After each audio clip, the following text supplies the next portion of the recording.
Uttarakhand helicopter അപകടത്തിൽ 7 മരണം. കേദാർനാഥിലേക്ക് തീർത്ഥാടകരുമായി പോയ ഹെലികോപ്റ്ററാണ് തകർന്നത്.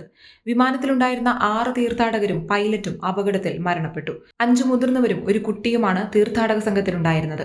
ആര്യൻ ഏവിയേഷൻ പ്രൈവറ്റ് ലിമിറ്റഡിന്റെ ഉടമസ്ഥതയിലുള്ളതാണ് ഹെലികോപ്റ്റർ. തുറസായ വയലിൽ തീപിടിച്ചു കിടക്കുന്ന ഹെലികോപ്റ്ററിന്റെ ദൃശ്യങ്ങൾ വൺ ഇന്ത്യക്ക് ലഭിച്ചു. മോശം കാലാവസ്ഥയാണ് ഈ ദാരുണമായ സംഭവത്തിന് കാരണമെന്നാണ് പ്രാഥമിക നിഗമനം. ബെൽ 407 മോഡൽ ഹെലികോപ്റ്ററാണ് തീർത്ഥാടകരെയും പൈലറ്റിനെയും വഹിച്ച് പറന്നുയർന്ന് തൊട്ടു പിന്നാലെ അപകടത്തിനിരയായത്. ഗൗരികുണ്ടിനും ത്രിയുഗിനാരായണനും ഇടയിലുള്ള മലനിരകളിൽ ദുഷ്കരമായ ഭൂപ്രദേശവും പ്രതികൂലമായ കാലാവസ്ഥയുമുള്ള പ്രദേശത്താണ് ഹെലികോപ്റ്റർ തകർന്നു വീണത്.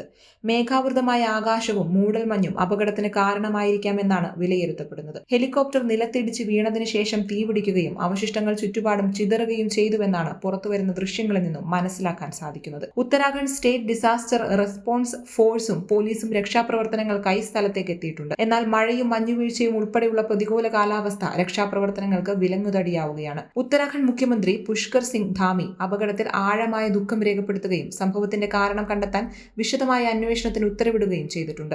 ഗർഹ്വാൾ ഹിമാലയത്തിൽ 3583 മീറ്റർ ഉയരത്തിൽ സ്ഥിതി ചെയ്യുന്ന കേദാർനാഥ് ക്ഷേത്രം, ബദ്രിനാഥ്, ഗംഗോത്രി, യമുനോത്രി എന്നിവയോടൊപ്പം ചാർധാം യാത്രയുടെ ഭാഗമായ ഇന്ത്യയിലെ ഏറ്റവും പുണ്യസ്ഥലങ്ങളിലൊന്നാണ്. ഗൗരികുണ്ടിൽ നിന്ന് 16 കിലോമീറ്റർ ദൂരമുള്ള ദുഷ്കരമായ ട്രക്കിംഗ് പാതയിലൂടെ എല്ലാ വർഷവും ആയിരക്കണക്കിന് തീർത്ഥാടകരാണ് ഇവിടെ എത്തിച്ചേരുന്നത്. ട്രക്കിങ്ങിനു പകരം ഹെലികോപ്റ്റർ സർവീസുകളും വ്യാപകമായി ഉപയോഗിക്കപ്പെടുന്നുണ്ട്. എന്നാൽ മേഖലയിലെ അനിശ്ചിത കാലാവസ്ഥയും ദുഷ്കരമായ ഭൂപ്രകൃതിയും ഹെലികോപ്റ്റർ യാത്രകളെ കൂടുതൽ അപകടകരമാക്കുകയാണ്.